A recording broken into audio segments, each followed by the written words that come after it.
We're looking at dispensation.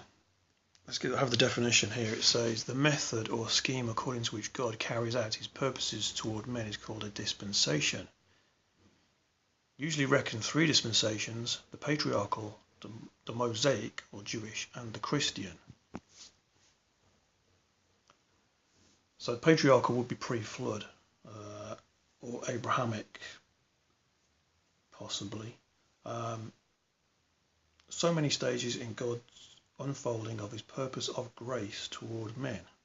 Dispensations of providence are providential events which affect men either in the way of mercy or of judgment. If we look at some examples in the Bible of dispensation being mentioned, we have Ephesians 1:10, that in the dispensation of the fullness of times he might gather together in one all things in Christ.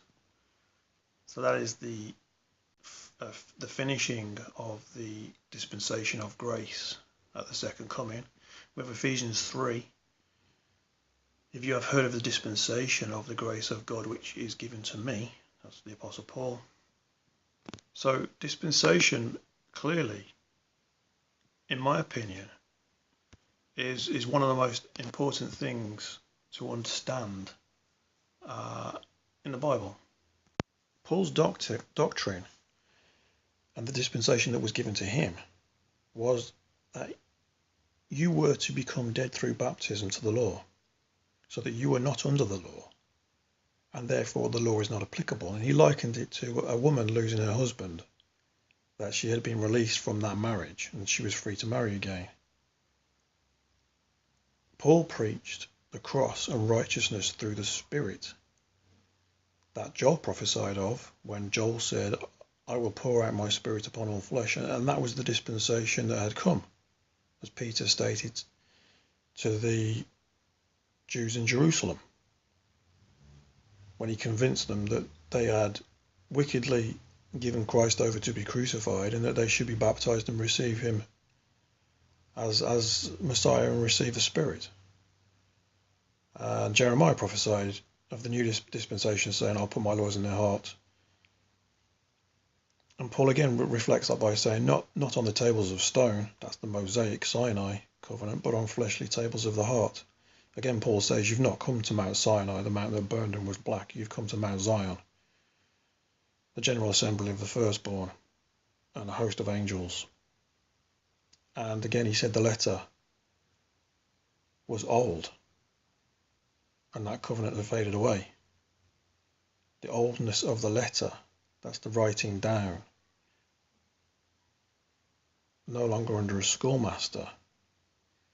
Faith has come, the Spirit has come.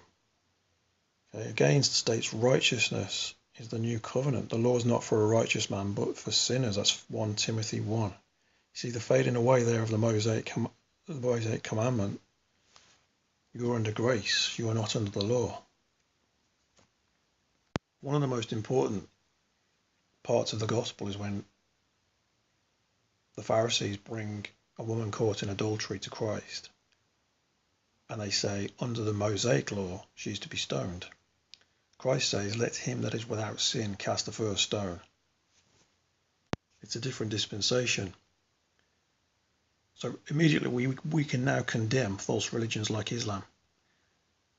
They are completely driven on bringing all men all over the world under their Sharia law, so that they can do the exact same things and present people blameworthy under the law, under that Mosaic commandment where you've committed sin and you are to be stoned, or you do not accept their false prophet Muhammad and you are to have your head removed.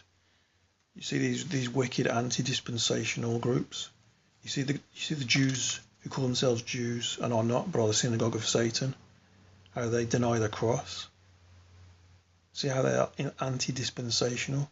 You see other schisms such as Jehovah's Witnesses who worship a Jehovah God that they don't even know, a Mosaic Jehovah God that's faded away, when Paul states in Galatians, God has sent the Spirit of his Son into your hearts, crying, Abba, Father. Okay, Paul's doctrine The saints were under grace, no law, not even the Ten Commandments. They were under the Spirit and blood of Christ and his righteousness and his commandments that he gave on the Sermon on the Mount and what Paul expanded upon. Okay, sinners are under the law and its condemnation because the law brings condemnation. Okay, Romans 5, sin is not imputed when there is no law. Abraham was not under the law, and he is the father of many nations through faith. He was faithful Abraham, the believer, and if you are Christ's, you are Abraham's seed.